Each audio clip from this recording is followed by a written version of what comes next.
Estamos iniciando mais um webinar que é produzido pela Câmara de Comércio Brasil-Canadá e pela sua Comissão de Assuntos Jurídicos, da qual eu sou coordenador. E o tema de hoje será contratos administrativos, a suspensão, rescisão e o equilíbrio econômico-financeiro em razão da pandemia que nós estamos vivendo. Nós temos hoje palestrantes especializados no assunto, Dr. Dey Neves Bezerra Neto, de Manute Advogados, que é sócio e é o head da unidade de São Paulo do Manute Advogados. É também responsável pela área do direito administrativo do escritório, graduado em Direito pela Universidade Mackenzie, especialista em contratos empresariais e Direito Administrativo pela FG Law. Temos o Dr. Rafael Gianesi, que é o atual COO da Technopolis Consulting, engenheiro mecatrônico pela Escola de Engenharia Mauá, com pós-graduação em Gestão de Projetos pela Fundação Vanzolini, da Universidade de São Paulo, e MBA pela FGV. Atuou no mercado de infraestrutura com a última posição como diretor de projetos da Alstom Transportes. Especializado em projetos de infraestrutura com vasta experiência em projetos de construção civil, grandes empresas, projetos de gestão de recursos humanos, gestão de riscos, proteção de margem financeira, gestão de recuperação e reivindicações para projetos em situações degradadas ou litigiosas. Também temos a honra de receber a doutora Lenora Raggi, que é assessora de desenvolvimento institucional da CAN-CCBC, com considerável experiência em métodos adequados de solução de controvérsias, tendo atuado como case manager e secretária-geral adjunta de instituições arbitrais.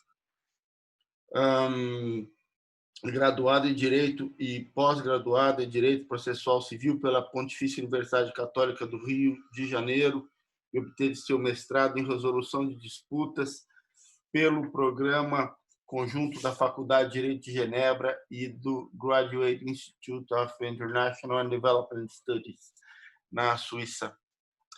Doutora Luísa Quintão, advogada associada de Justo Pereira Oliveira e Talamini Advogados, mestranda em Direito e Relações Econômicas Internacionais pela PUC de São Paulo, embaixadora do Arbitrator Intelligence para o Brasil e membro do Comitê de Gestão da New Generation CAN-CCBC. E, por fim, o Dr. Wilson Borges, formação em Ciências Contábeis e pós-graduado em Recursos Humanos, experiência nas tratativas junto a assuntos de relações governamentais com representatividade institucional junto a entidades nacionais do setor mineral. 34 anos de vivência na atividade de mineração, áreas estratégicas e operacionais, atuando nos últimos anos como head de relações governamentais, gestão fundiária e licenciamento ambiental na Lundin Mining. Ocupa cargos de presidente e diretor de entidade de classe do setor mineral. Eu passo a palavra para o Dr. Dey Neves, que vai iniciar a sua apresentação, falando sobre suspensão, revisão e rescisão de contratos com a administração pública. Por favor. Muito obrigado, doutor Alberto. Obrigado pela apresentação. Gostaria de desejar uma boa tarde a todos os nossos convidados, a todos os palestrantes, especialmente à CCBC pela organização do evento, e ao CAN pela sua participação e contribuição que eu faço aqui na pessoa da doutora Lenora. E, pessoal, sem mais delongas, até porque o nosso tempo não é muito longo pelos nossos palestrantes, eu queria me apresentar. Eu sou Dey Neves, como o doutor Alberto mencionou. Eu vou dividir com vocês uma tela aqui da apresentação que eu preparei. Obviamente, o intuito não é exaurir o assunto, até porque ele é bastante extenso, bastante denso. O conteúdo jurídico técnico ele é longo e, obviamente, também nós teremos outros palestrantes que vão contribuir com algumas questões que eu também vou passar superficialmente. Então, queria já iniciar com vocês essa apresentação.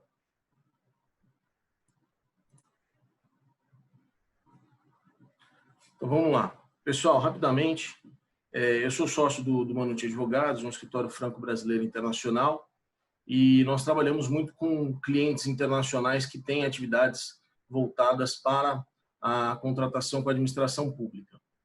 Tá?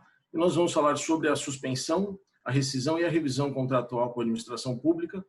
Obviamente, alguns contextos são contextos gerais, mas estamos vivendo uma situação que não estamos em condições normais de temperatura e pressão. Estamos vivendo uma pandemia mundial. Isso é muito a tônica do que tem sido discutido, principalmente judicialmente, nos últimos anos. Então, desculpa, nos últimos meses. Então, óbvio que o nosso direcionamento vai ser muito mais para o nosso público interessado nesse tipo de solução. Tá? Algumas breves considerações. Os contratos administrativos, eles são regidos pela Lei de Licitações e Contratos Administrativos, especificamente para o nosso tema, também considerando a 8987 de 95, que é a Lei de Concessões. Tá? Possui um regime jurídico específico, só que possui alguns conceitos jurídicos aproximados aos contratos privados. E isso a gente vai expor um pouquinho mais para frente. Tá? O inadimplemento das partes poderia, eventualmente, da administração da contratada, ensejar aquilo que é o objeto central do nosso tema, que é a suspensão, a rescisão e a revisão do contrato administrativo. E, no caso específico do Covid, a necessidade de reconhecimento de previsibilidade e os diferentes reflexos de acordo com a contratação, aí existindo alteração na matriz contratual de risco. Tá? Então, aqui nós temos, especificamente, motivação para suspensão, rescisão e revisão. O eventual inadimplemento obrigacional do contrato administrativo que possa gerar um reflexo econômico-financeiro, que nem todo inadimplemento gera necessariamente um reflexo econômico-financeiro. Um motivo de força maior, que seria o fato necessário, cujos efeitos não era possível evitar ou impedir.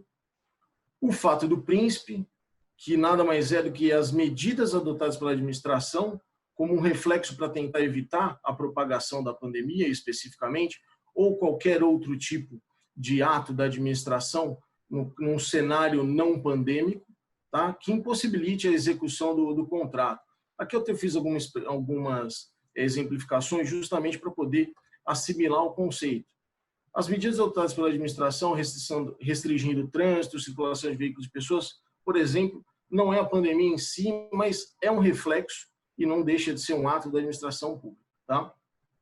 Existe a necessidade de comprovação do fato ensejador do impedimento, obviamente para o reconhecimento dessa motivação, tanto no caso de inadimplemento, quanto no caso fortuito, força maior ou fato príncipe. Tá?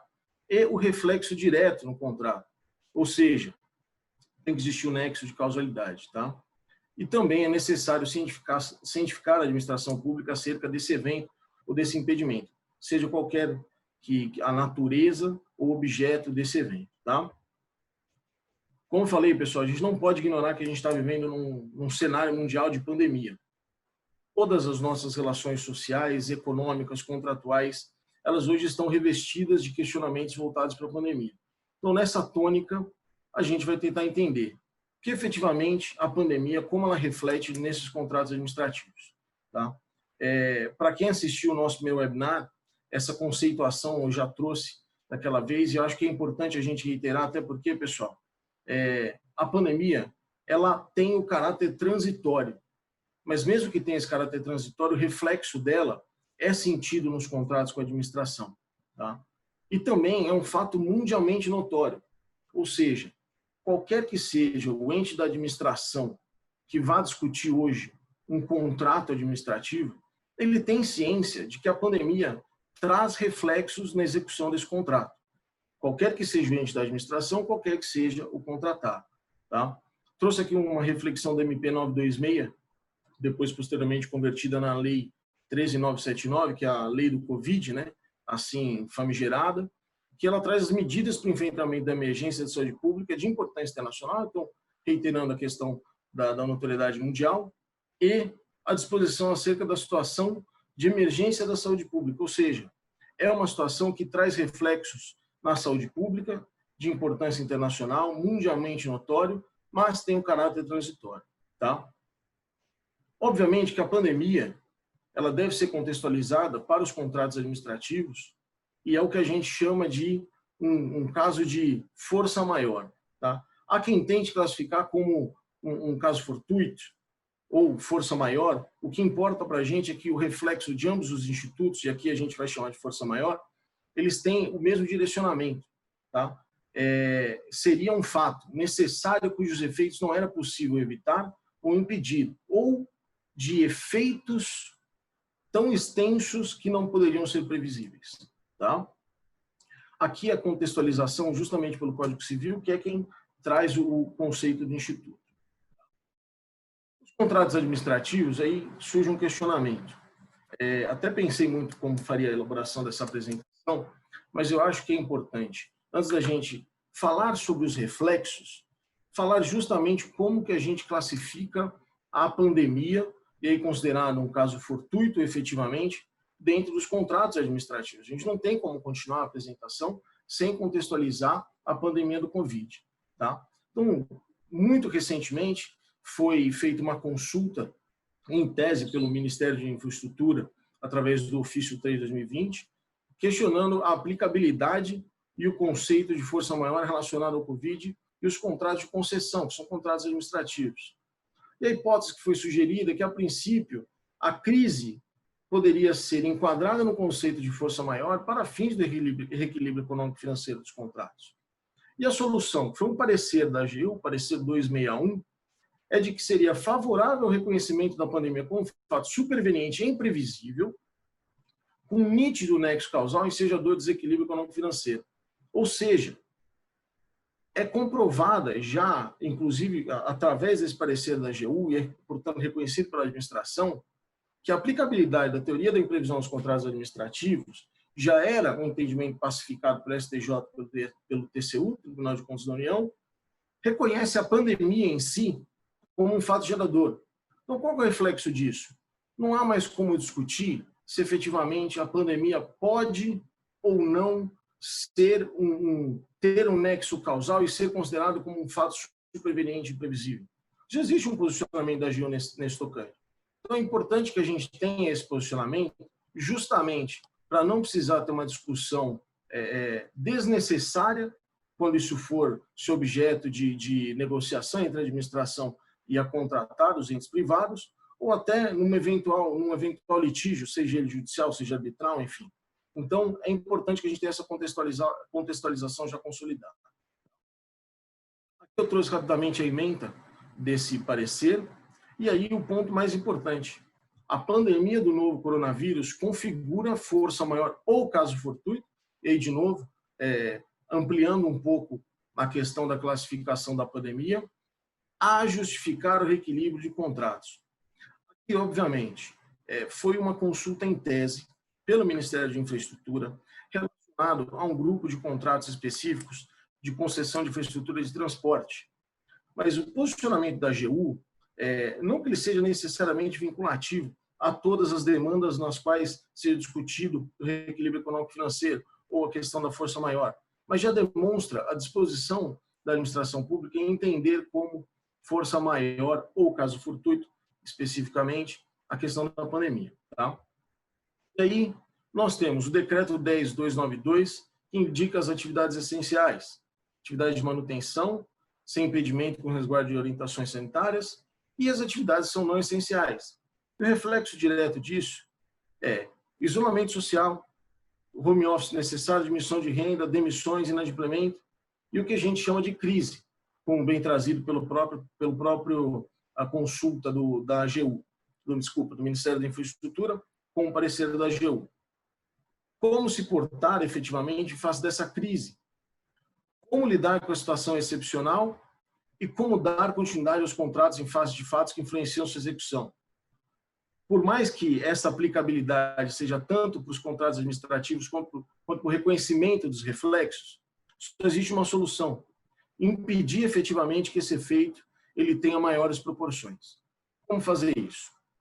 Então, relacionado especificamente aos contratos administrativos, nós temos a possibilidade de suspensão do contrato administrativo. E por que suspender? Quando é celebrado um contrato administrativo, ou qualquer contrato, por assim dizer, existe a intenção das partes em cumprir efetivamente com o objeto do contrato. O princípio da pacta sunt servanda e o princípio da boa-fé objetiva. Ou seja, as partes têm o intuito de executar na forma como ele foi celebrado. Só que existem situações específicas que podem trazer a influência direta no contrato. A suspensão, no nosso entendimento, ela deve ser considerada como uma solução também efetiva para esse tipo de situação, seja em razão do inadimplemento, seja em razão de uma situação como a força maior, como a pandemia. Tá? A suspensão do contrato, ela é uma faculdade prevista à própria administração, indicando ser proibido o retardamento imotivado da execução de obra, salvo insuficiência financeira ou comprovado motivo de ordem técnica. Mas se o fato gerador dessa da motivação da inexecução da obra ou do serviço for um fato que influencie financeiramente no contrato, tornando ele insuficiente, ou traga um reflexo de ordem técnica no contrato, existiria essa motivação. O artigo 78, o inciso 14 da Lei 8666, que é a Lei de Contratos Administrativos, ela indica que a suspensão da execução ela pode ser realizada por ordem escrita da administração por prazo superior a 120 dias, salvo em caso de calamidade pública. Ou seja, eventualmente, levaria a rescisão por um prazo superior, salvo em caso de calamidade pública. Assegurado ao contratado o direito de optar pela suspensão do cumprimento das obrigações até que seja normalizado. De novo, deve ser provocado pela administração. Agora, a fundamentação da suspensão e a concordância da suspensão devem ser oriundas da própria administração. Isso não significa que a contratada, ciente de que existe esse fato superveniente e imprevisível, não possa provocar a administração requerendo essa suspensão. Então, de novo, é uma alternativa que deve ser considerada para esse tipo de situação. Nós temos também a possibilidade da rescisão sem culpa da contratada. Meus caros, se a gente está discutindo inadimplemento do contrato pela contratada, a discussão aqui é ampla. Existem N motivações, uma gama de motivações que podem levar à rescisão motivada pela administração. Mas quando a gente contextualiza no âmbito do Covid, da nossa pandemia, seria de fato uma rescisão sem culpa da contratada. Mas para casos extremos, na impossibilidade de continuidade absoluta. Existe também uma previsão no artigo 78, dos incisos 12 a 17, e mais especificamente o inciso 12 e o inciso 17, no qual eles dizem que, em caso de razões de interesse público de alta relevância e de amplo conhecimento, seria justificada efetivamente a rescisão sem culpa da contratada. E já na questão do caso fortuito ou força maior, que é o que nós estamos vivendo em razão da pandemia, a ocorrência do caso fortuito ou força maior, regularmente comprovada, seria um fato impeditivo da execução do contrato. Ou seja, ensejaria a rescisão sem culpa da contratada. Já o artigo 79, ele indica que a rescisão pode ser determinada por um ato unilateral escrito da administração, nos casos dos incisos 12 e 17, de forma amigável, por acordo entre as partes reduzido a termo no processo de licitação, desde que haja conveniência da administração ou judicial, nos termos da legislação. O destaque aqui da questão da rescisão amigável. Se existe um fato superveniente, imprevisível, ou de reflexos incalculáveis, que impeça o cumprimento do contrato pela contratada e não interesse o cumprimento parcial desse contrato pela administração, ou as condições reunidas na administração para um eventual reflexo financeiro não interessariam a administração, pode ser feita a rescisão amigável. E por que seria interessante para a administração fazer uma rescisão amigável? Em razão de que, se for reconhecido como rescisão sem culpa, as contratadas terão direito ao recebimento das parcelas já executadas, ressarcimento por prejuízo decorrente de rescisão e indenização pelo custo de desmobilização e devolução da garantia. Ou seja, também interessa à administração esse tipo de rescisão. Mas e se não interessar a suspensão? Se a contratada não quiser a rescisão nem a administração, mas o contrato ele se tornar economicamente impossível de ser dada continuidade sem que exista uma onerosidade excessiva a uma das partes. A Constituição, no artigo 37, inciso 21, indica o direito às contratadas de executarem os contratos mantidas as condições efetivas da proposta. Portanto, se as condições da proposta se tornam diferentes durante a execução do contrato, principalmente em razão de um fato superveniente, a previsão específica no artigo 65, inciso 2 da linha D, na qual é possível restabelecer a relação, objetivando a manutenção do equilíbrio econômico-financeiro, ou em caso de força maior, caso fortuito, ou fato do príncipe, que é aquele fato ensejado pela administração, configurando área econômica extraordinária e extracontratual. O que é isso, efetivamente? É quando se torna de forma ineficiente ou o reflexo traz uma onerosidade muito grande para a contratada para a administração. Portanto, era um fator que não era considerado quando foi feita a proposta, não foi considerado quando foi configurada toda a equação financeira do contrato e traz condições imprevisíveis e supervenientes. Ou seja, o próprio artigo 65, no inciso 2 da linha D, ele indica seria objetivo da administração a manutenção do equilíbrio econômico-financeiro, como primeira alternativa. O reequilíbrio obrigacional do contrato, ele poderia efetivamente indicar as hipóteses de revisão envolvendo o prazo ou o objeto, e aí já previsto no artigo 20 da linha. Também acerca da revisão do contrato administrativo, a gente pode mencionar a prorrogação do prazo para execução. 57, parágrafo 1º, ele admite a prorrogação e garante o direito ao reequilíbrio econômico-financeiro. Garante o direito. Não necessariamente indica que vai existir esse reequilíbrio econômico-financeiro, mediante a superveniência de fato excepcional ou imprevisível. Ou seja, existe a possibilidade de prorrogação do prazo. Não significa que a revisão necessariamente vai indicar o reflexo financeiro. Pode existir uma prorrogação, ou como a gente discutiu, pode existir, então, a alteração das condições normais desse contrato. E aqui também exemplificando situações nas quais o cronograma é influenciado pela pandemia. A redução de força de trabalho, restrição de deslocamento e lockdown. A gente teve recentemente o reconhecimento do TST de que é risco do empregador, se eventualmente seu funcionário no exercício da profissão contrair o Covid, e até as eventuais restrições sanitárias que impedem a execução de uma linha de produção, por exemplo. Ou seja, a prorrogação do prazo também pode ser uma faculdade. Agora, não existe prorrogação do prazo, mas o próprio objeto do contrato, ele é um objeto que sofre esse tipo de influência. Por exemplo, contratos com objetos múltiplos, que têm bens e serviços. Nesses casos, existe a possibilidade de revisão ou até exclusão parcial de um dos objetos.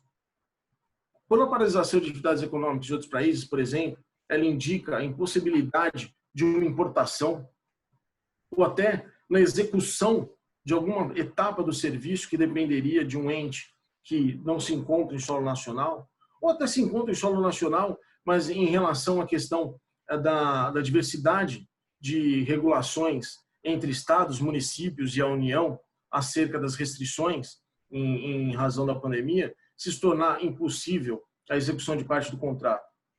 Ou seja, necessidade de revisão da variação cambial também seria efetivamente um desses reflexos. A questão do reequilíbrio econômico-financeiro no estado de calamidade, de emergência, ela pode ser reconhecida no caso do cronograma ou preço da obra, da prestação de serviço, ou que torne onerosa em excesso a prestação do contrato, da execução do contrato. Ou seja, também no artigo 65, inciso 2 da linha D, ele prevê a possibilidade de revisão pelo reequilíbrio econômico-financeiro, que que é o pagamento obrigatório de indenizações e que, eventualmente, deve ter a comprovação desse fato superveniente, como a gente já viu. Na lei das concessões, na questão da Lei 8987, o artigo 9º, o parágrafo 2º, ele também indica que os contratos poderão prever os mecanismos de revisão de tarifas, a fim de manter o equilíbrio econômico financeiro. E aí, pessoal, já finalizando, o que é muito importante? A revisão do contrato administrativo, ela deve necessariamente ser precedida na questão do pleito administrativo. Deve ser demonstrada à administração que existe um interesse da contratada em solucionar esse reequilíbrio, não necessariamente na questão de transformar isso num litígio judicial ou arbitral. E esse pleito administrativo, tanto para ação judicial ou para arbitragem, ele demonstra o interesse de agir e possibilita a administração oferecer alternativas ao equilíbrio econômico-financeiro. A necessidade probatória, tanto de itens trabalhistas, de aquisição e entrega e de variações cambiais, e inclusive já existe precedente liminar, na qual liminarmente é decidido que deve existir o reconhecimento do reequilíbrio econômico-financeiro e os reflexos dele no contrato. A suspensão de liminar 2696, decidida pelo STJ, extremamente recente, ela indica que é inquestionável o interesse público envolvido na necessidade de resguardar a continuidade e a qualidade da prestação de serviço essencial. E aí, a equação econômica na composição do preço, ela deve demonstrar a influência do fato imprevisível como variável do equilíbrio econômico-financeiro. Para encerrar, existem essas regras de ouro que a gente indica que, tanto nas ações, nas arbitragens ou nos pleitos administrativos voltados efetivamente para o reconhecimento do fato superveniente imprevisível de reflexos incalculáveis, como a necessidade de reequilíbrio econômico-financeiro, que agora o Rafael vai ter até a oportunidade de indicar critérios mais objetivos de cálculo, é que se tenha bom senso em qualquer tipo de relação, tanto com entes privados ou com a administração. A manutenção de canais abertos, sendo flexível, entender que o mundo todo está passando por algo inédito. Lembre-se das formalidades, dos requisitos de cada instituto, não necessariamente indicar o que existe a necessidade de equilíbrio econômico-financeiro simplesmente por existir a pandemia.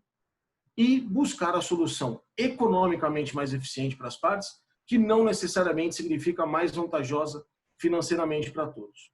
Pessoal, eu encerro agradecendo o tempo de vocês. Peço desculpas se eventualmente eu acabei me excedendo. Eu queria deixar com vocês aqui meus contatos. Eventualmente o pessoal da CCBC também vai dividir com vocês essa apresentação. Vou ter o maior prazer em fazer isso. Doutor Alberto, eu agradeço pelo tempo e espaço. Passo a bola agora para o Rafael, que vai falar um pouquinho mais sobre os critérios objetivos do cálculo do reequilíbrio. Com licença. Bom, muito boa tarde. Rafael Janesi falando aqui. Agradeço ao Dr. Alberto pela apresentação, Dr. Day pela excelente e brilhante apresentação que me antecedeu. Vamos começar. Eu vou compartilhar a tela com todos. Bom, eu sou o CEO da Tecnópolis Consulting. A Tecnópolis é uma empresa de consultoria técnica. Eu sou o engenheiro da turma aqui. E o objetivo é falar um pouco mais sobre o lado técnico e a visão técnica de contratos administrativos do ponto de vista do reequilíbrio econômico. Então, uma breve apresentação. Só funcionar os slides.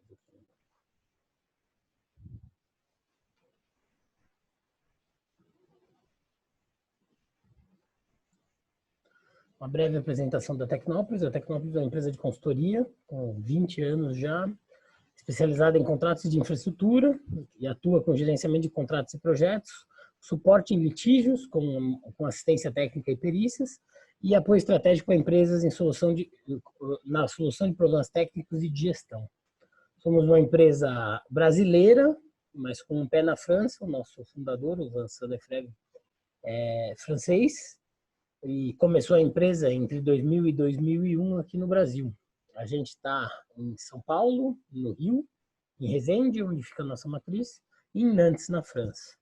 Atuamos no início com gerenciamento de contratos e projetos e com a evolução da empresa, a partir de 2008, iniciamos a atuar com assistência técnica, com perícias, evoluindo hoje para o que é o nosso principal negócio, com uma adição muito interessante, que em 2019 firmamos uma parceria com a FTI americana para reforçar a nossa capacidade de assistência técnica e perícias, principalmente no ponto de vista financeiro, econômico e contábil, e com isso conseguir fornecer um pacote completo do que é o nosso negócio.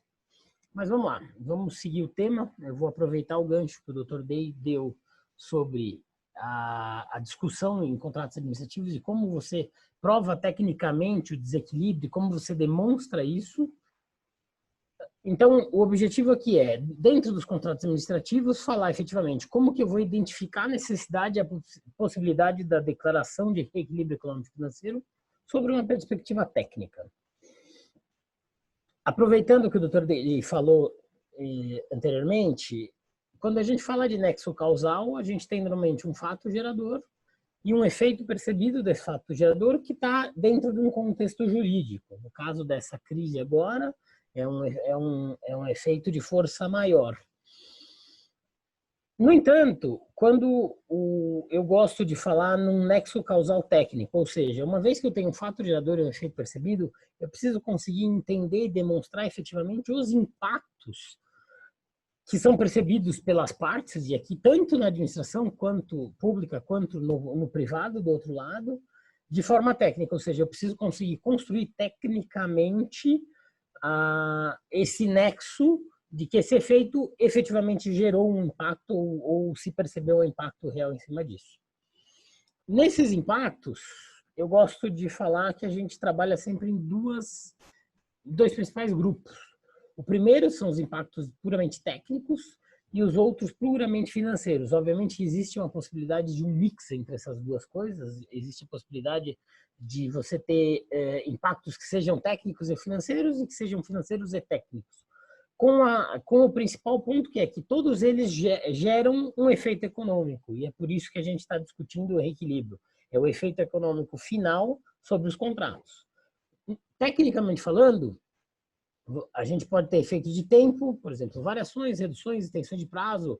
No caso de uma crise como agora, paralisações e sequência de paralisações de contratos administrativos, variações de escopo, alterações de quantitativos, de qualidade, de especificação, no sentido de qualquer mudança efetiva que possa acontecer num contrato. Se a gente pensar, por exemplo, na minha área de especialidade, que é a infraestrutura, as variações de escopo elas são uma coisa razoavelmente recorrente, é muito difícil você ter uma obra, um projeto, um empreendimento que comece e termine sempre da mesma forma, mas deve existir um limite, um corpo, uma barreira limite que acima disso você passa a ter problemas de tratar o seu contrato, ou seja, acima disso o seu escopo varia de forma tão grande que o seu contrato perde a qualificação original dele, a formatação original. Do ponto de vista financeiro, condições de remuneração, de pagamento, de medição, condições de atualização monetária, reajustes, isso é um fato muito comum na administração pública brasileira. Por muitas vezes os contratos têm prazos vencidos.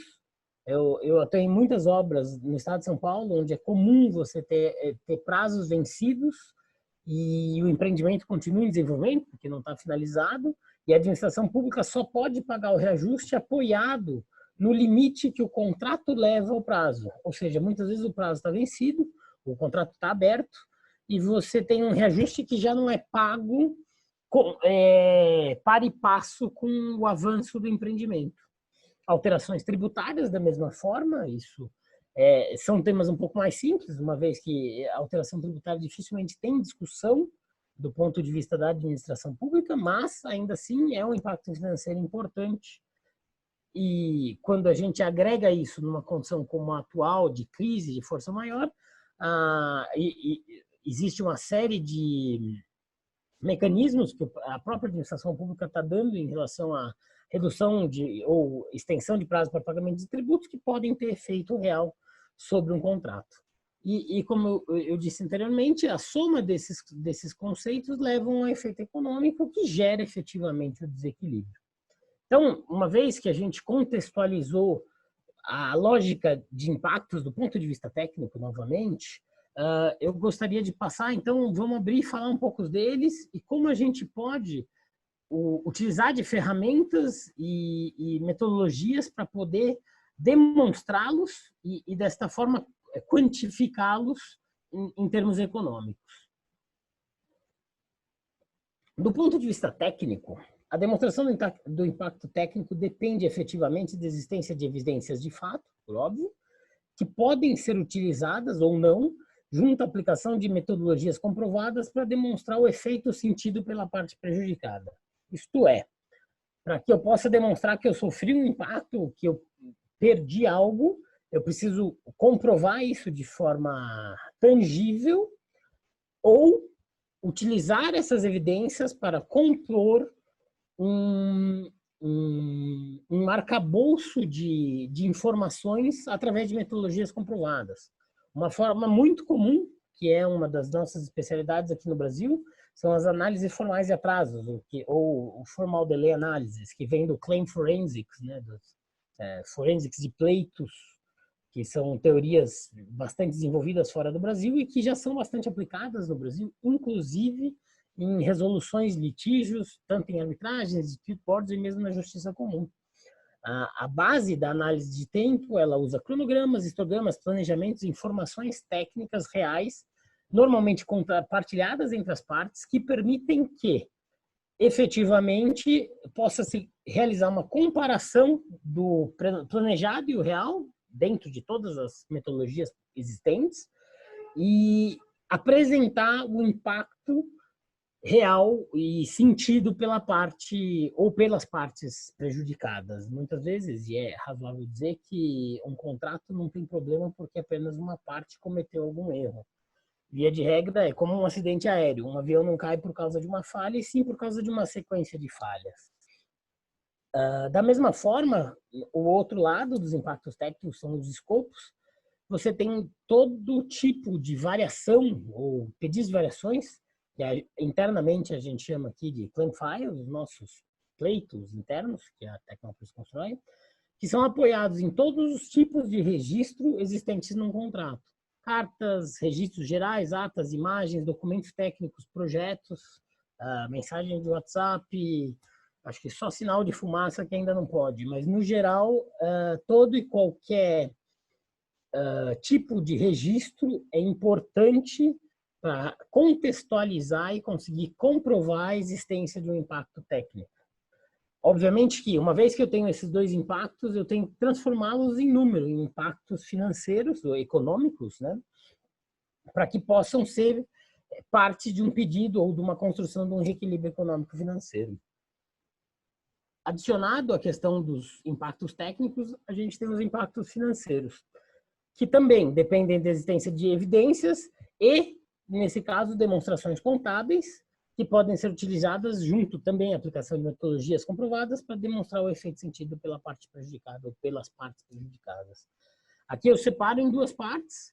Você tem os impactos contábeis, ou seja, que nascem de documentos e informações contábeis, livros contábeis, DREs, documentos trabalhistas, recolhimentos tributários, e os diretamente financeiros, então documentos que comprovem efetivamente transações financeiras, como notas fiscais, pagamentos, olerites, extratos bancários. Então, uma vez que a gente tem todas essas ferramentas na mão, o entrelaçar delas e a aplicação das metodologias existentes de claim forensics e de análise de informações e dados permitem que, havendo a evidência, se comprove o impacto econômico no contrato. E dessa forma, aí sim pode-se carregar isso para um pedido de reequilíbrio ou para a construção de um reequilíbrio. O interessante de tudo isso seria o dia a dia, a vida comum do contrato administrativo, a vida comum do que todas as pessoas que trabalham com a administração pública vivem. Eu tive do outro lado da mesa durante muito tempo e isso é a linha de base de trabalho de todos aqueles que estão trabalhando com a administração pública. No entanto, Quando a gente vem para um momento de crise, de calamidade, de força maior, como bem o Dr. Day apresentou, os contratos passam a ter um cenário que pouca gente, ou quase ninguém no Brasil conhece, que são efetivamente paralisações motivadas por um ente externo, se é que a gente pode chamar isso dessa forma. Ou seja, é uma alteração na relação entre as partes de um contrato administrativo que obriga que as partes gerem um tipo de registro específico para essa condição. Ou seja, o registro original que se trabalhava, a construção das evidências, essa construção do direito contratual, ele precisa de um novo patamar para garantir que as partes possam efetivamente, quando do reinício ou retomada, ou efetivamente quando do encerramento da relação contratual, discutir como isso vai ser tratado. Na Tecnópolis, o que nós temos feito, e isso junto com os nossos clientes, efetivamente, é construir um registro desses impactos sentidos. Vamos usar um nome diferente, um laudo de crise, de forma que todos os efeitos técnicos e todos os efeitos financeiros percebidos são registrados. Técnicos, eu vou registrar até onde eu avancei com o meu empreendimento, minha obra, meu projeto, o que eu mobilizei, mantive mobilizado, o que eu desmobilizei de pessoal, o que eu consegui medir, o que eu tenho de material que está estocado e que vai ficar obsoleto, vai perder garantia. Do ponto de vista financeiro, o que eu medi e eu não recebi, quais os reajustes não foram pagos, qual que é o avanço físico e financeiro do meu empreendimento, de forma que eu crio uma imagem clara dos efeitos desse evento. Por algum motivo, minha apresentação sumiu da tela, peço perdão. Vou reapresentar. Só um minuto, por favor.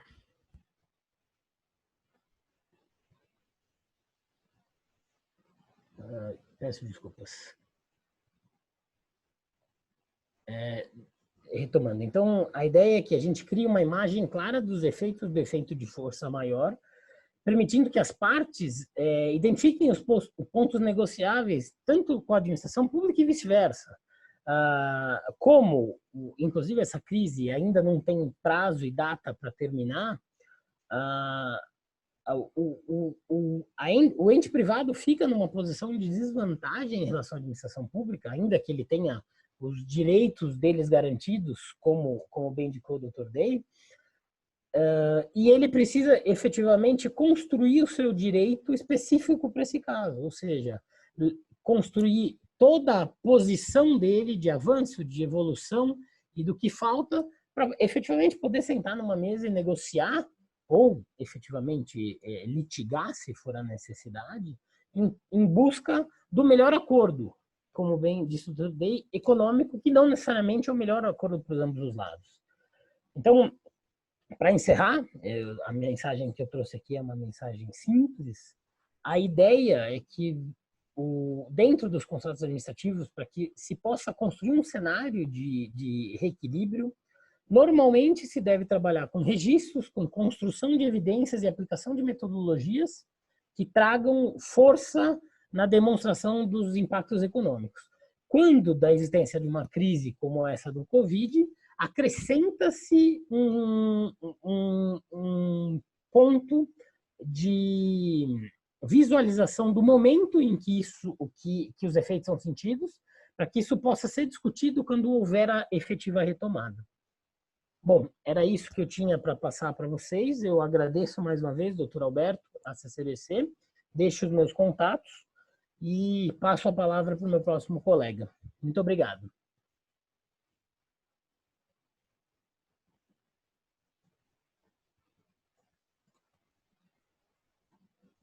Rafael, vou compartilhar aqui minha tela com vocês, que eu também tenho uma apresentação. Um minuto, a paciência de todos. Tudo bem, acho que agora foi. Não sei se todos conseguem ver.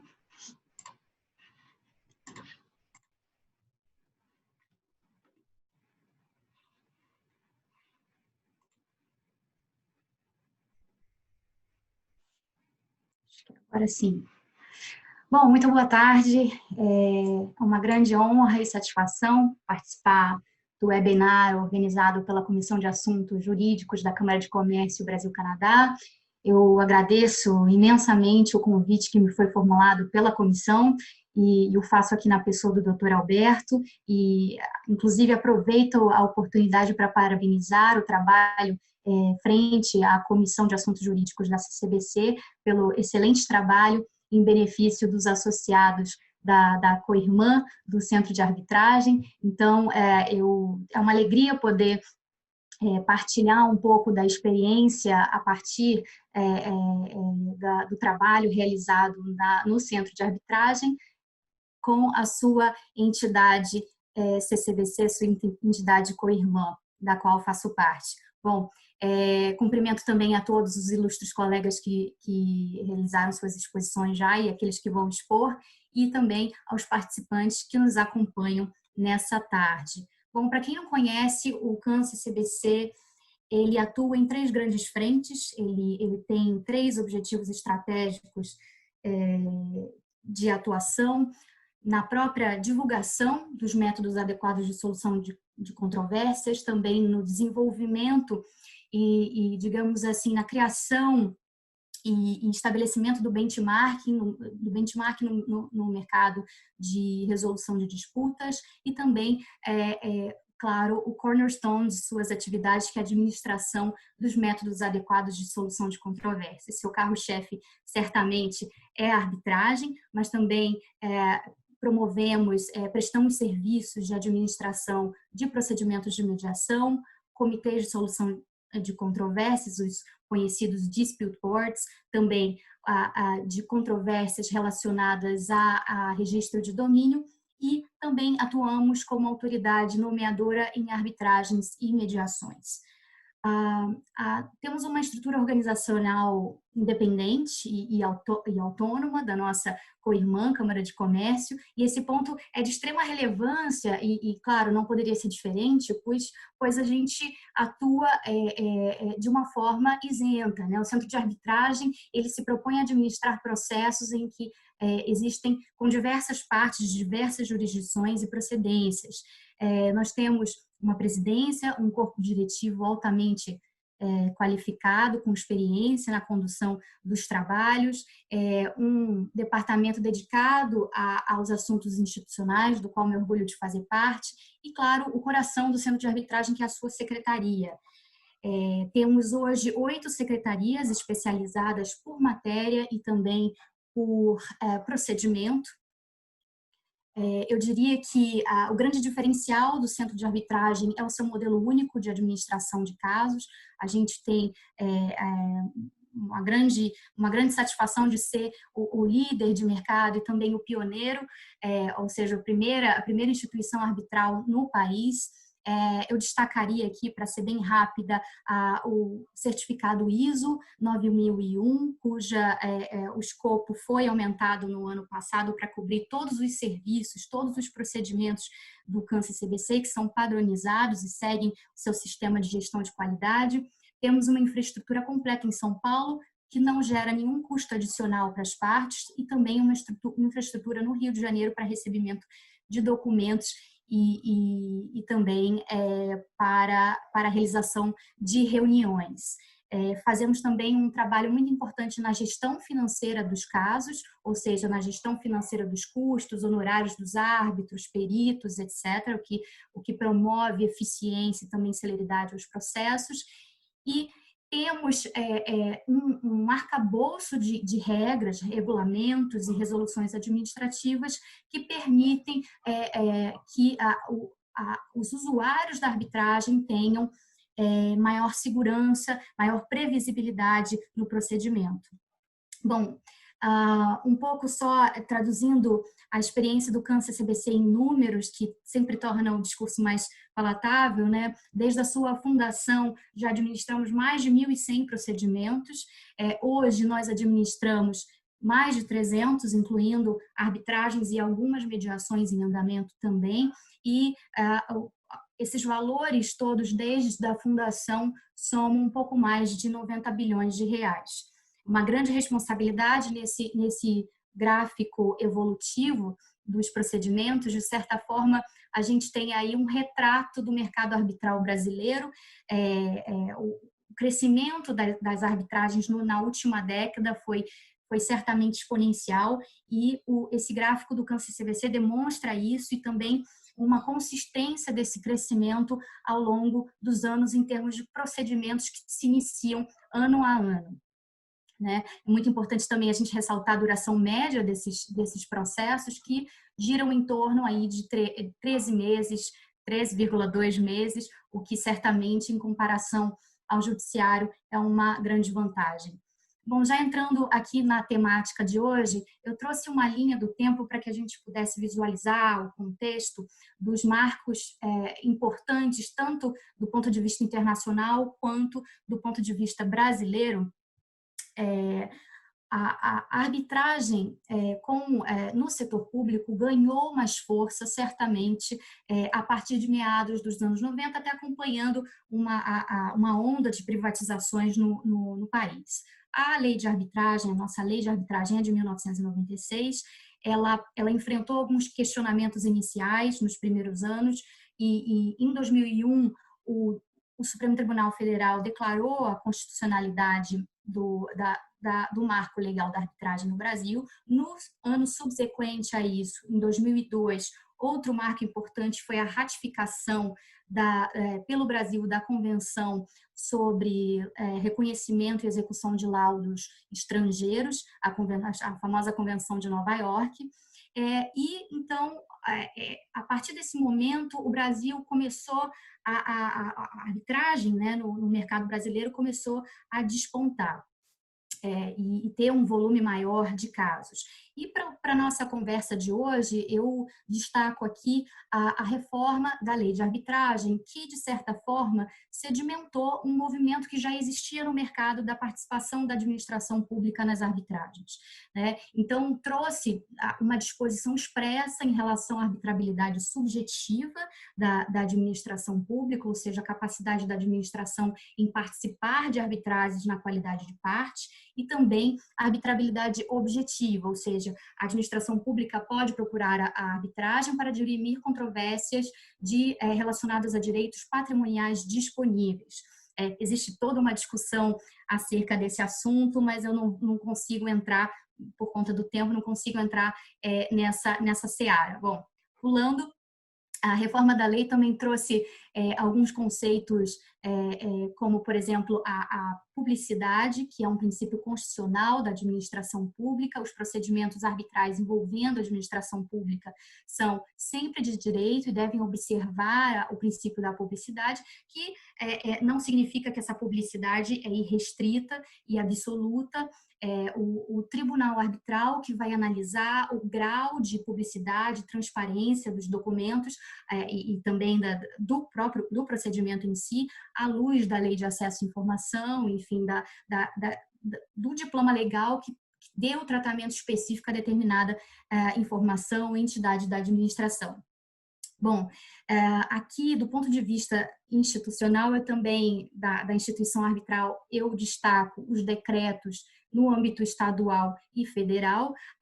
Minas Gerais foi o estado pioneiro com a promulgação de uma lei específica, uma lei estadual específica, dizendo que a administração pública estadual poderia se valer da arbitragem para dirimir controvérsias de direito patrimonial disponível. Em 2018, o estado do Rio de Janeiro, ele ampliou foi um pouco mais além nesse conceito, definindo como direito patrimonial disponível aqueles que tenham natureza pecuniária e que não versem sobre interesses públicos primários.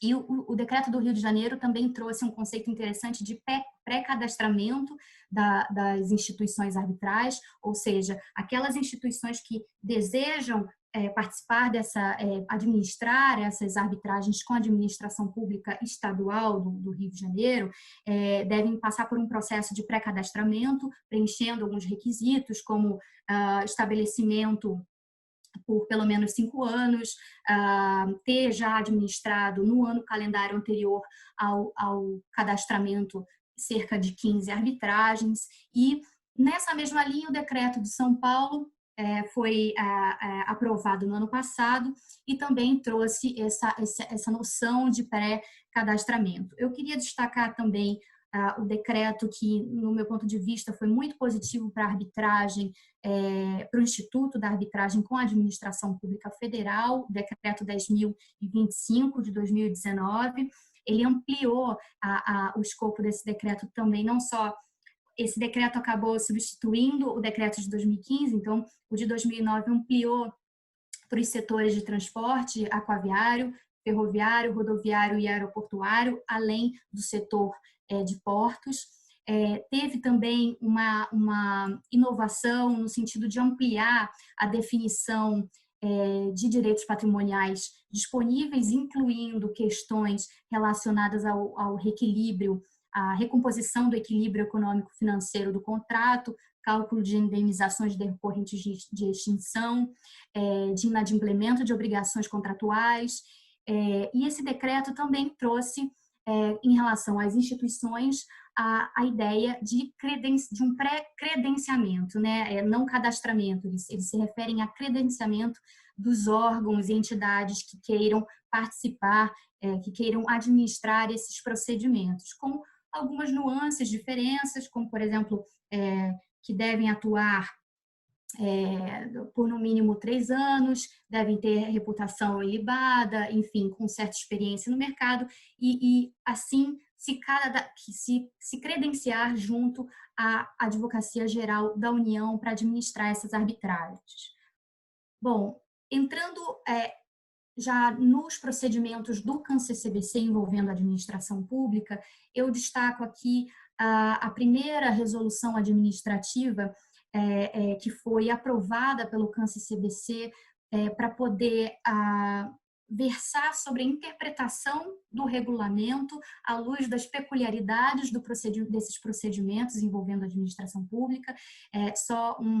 Acho que eu me antecipei um pouco por causa do tempo, mas só para explicar, desde 2012 o CAN-CCBC ele vem se valendo desses instrumentos que são muito importantes para dar transparência ao processo e também previsibilidade e adaptabilidade do regulamento a necessidades do mercado e necessidades de algum setor específico. Foi o caso dessa resolução administrativa que veio antes da reforma da Lei de Arbitragem de 2015, ou seja, já acompanhando o movimento legislativo nesse sentido.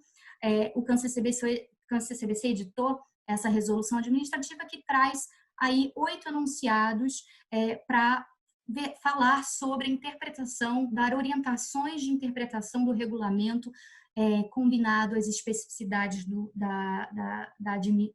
procedimento com a administração pública. E eu destaco que esses procedimentos deverão sempre ter sede no Brasil, em linha também com os decretos que eu mencionei anteriormente, que já estabeleceram isso, e esses procedimentos deverão adotar a língua portuguesa. Uma questão interessante também são os custos, que no procedimento arbitral, geralmente, os custos são rateados entre polo requerente e polo requerido em proporções iguais. Aqui, essa resolução administrativa atenta às dificuldades da administração em movimentar recursos no início do processo para adiantar um grande aporte financeiro no início do processo.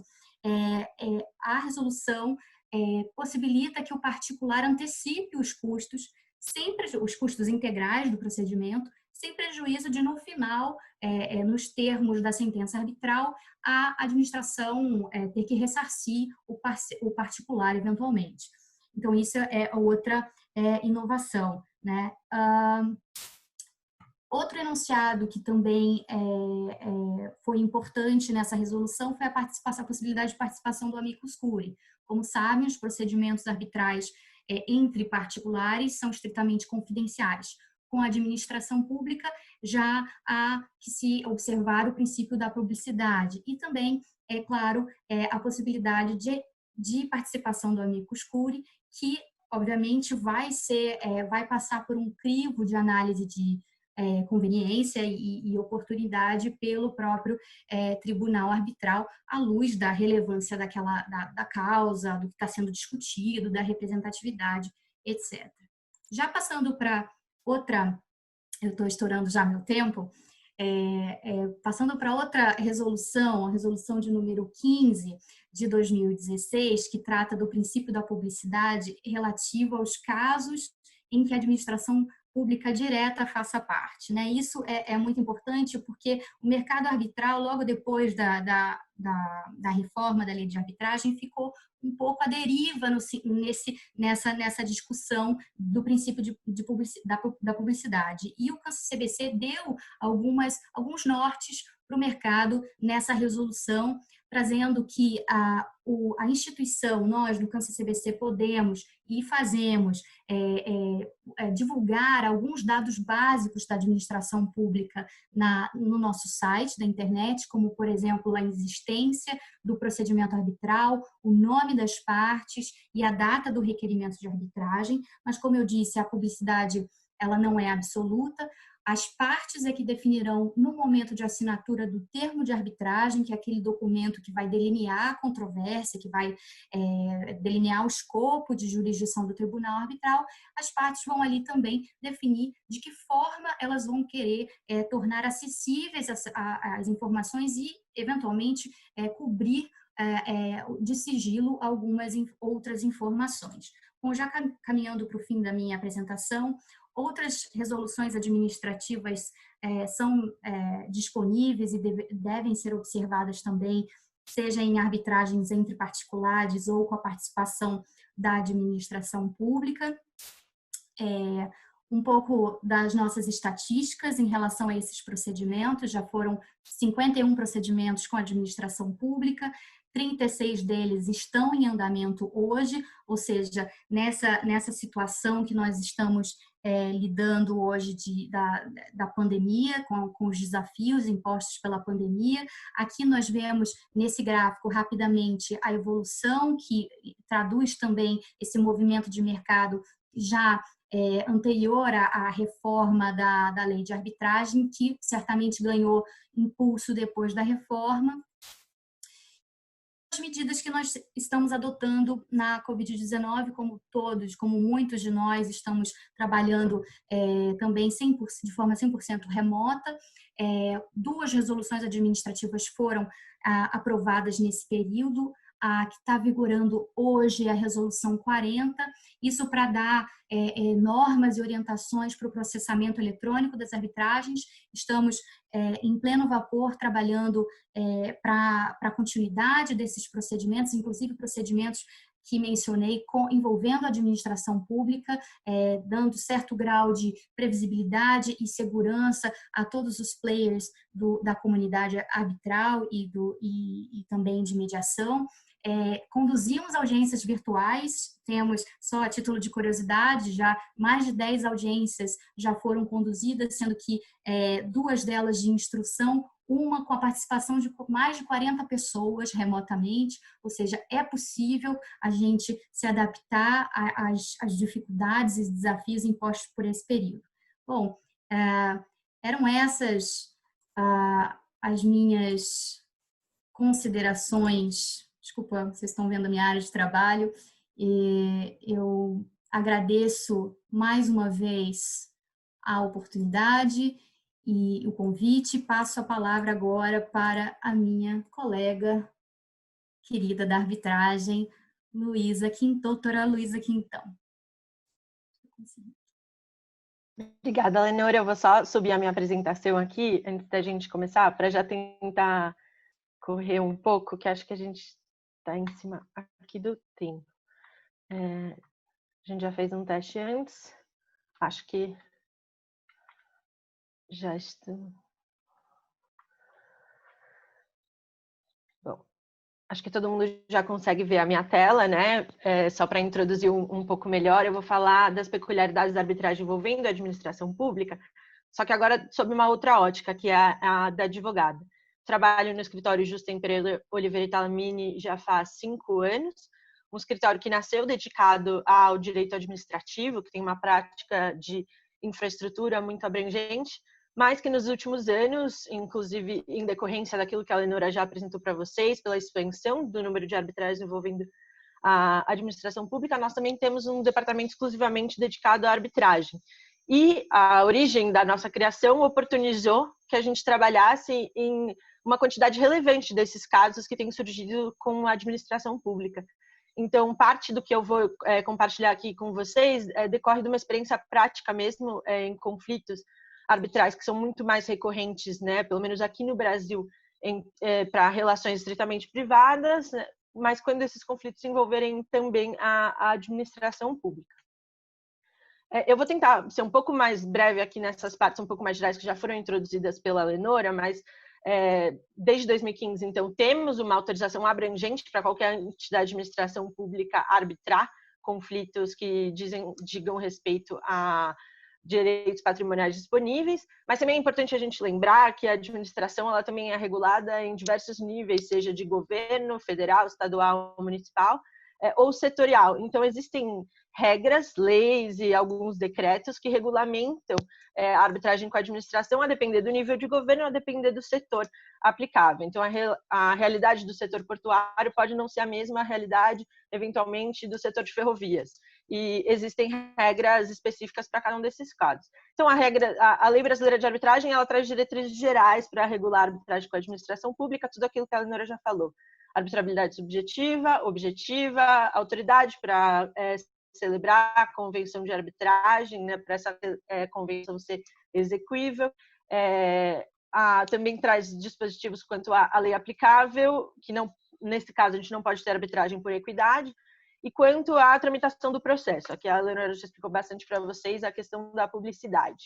Quanto à lei específica, só alguns exemplos, a gente tem a lei de PPPs, a lei de concessões, a lei de portos, a lei 13448, que e entre outras de nível estadual, vão trazer disposições específicas sobre arbitragem envolvendo a administração pública. Então, aqui a gente fez um webinar para falar de questões de rescisão, suspensão, recomposição do equilíbrio econômico-financeiro. E, diante dessas situações, a primeira pergunta que vem é quando eu vou poder arbitrar com a administração pública e o que eu vou poder resolver relativo a esses assuntos no âmbito da arbitragem. Né? Quanto à arbitrabilidade subjetiva, a gente não tem muita dúvida, porque ela já foi esclarecida pela lei, então qualquer nível de administração, qualquer entidade, em princípio, tem autorização para arbitrar, mas a arbitrabilidade objetiva ela vai depender de uma análise caso a caso. Então, esse é o critério geral da lei de arbitragem. Em qualquer caso, a arbitrabilidade ela é aquele direito que for aqueles conflitos que forem relacionados a direitos patrimoniais disponíveis, mas essa terminologia ela pode trazer algum tipo de dúvida, e principalmente na noção entre disponibilidade do interesse público subjacente àquele conflito e a disponibilidade do meio de solução de litígio. Já faz um tempo que algumas autoridades no assunto, aqui eu tomo a liberdade de citar um sócio do nosso escritório, Eduardo Calamini, que vem defendendo a ideia já faz um tempo quanto à disponibilidade referida na lei de arbitragem, ela diz respeito à disponibilidade do meio de solução de litígio. Então, a questão do interesse público ela vai ser sempre subjacente a qualquer relação administrativa. O que a gente tem que definir é esse litígio ele deve obrigatoriamente ser resolvido pelo Poder Judiciário ou não? Ele diz respeito a alguma matéria contratável que mesmo tendo interesse público subjacente, eu poderia submeter à arbitragem. Então, aqui a gente precisa ter essa diferenciação só para a gente ver, aqui ter um entendimento que esse espectro da disponibilidade ele é um pouco mais abrangente do que, às vezes, alguma parte da doutrina pode deixar aparecer. E o que acontece? Como eu expliquei, a arbitrabilidade ela é definida por lei. O que os regulamentos específicos, setoriais ou estaduais, municipais, ou a própria convenção de arbitragem, ou compromisso arbitral celebrado especificamente para o ente da administração pública, ele pode fazer? Ele pode limitar o âmbito de aplicação dessa convenção de arbitragem. Então, ele não pode definir, porque isso é uma definição legal, o que seria arbitrável, mas só o que vai poder ir para a arbitragem dentro daquela relação específica.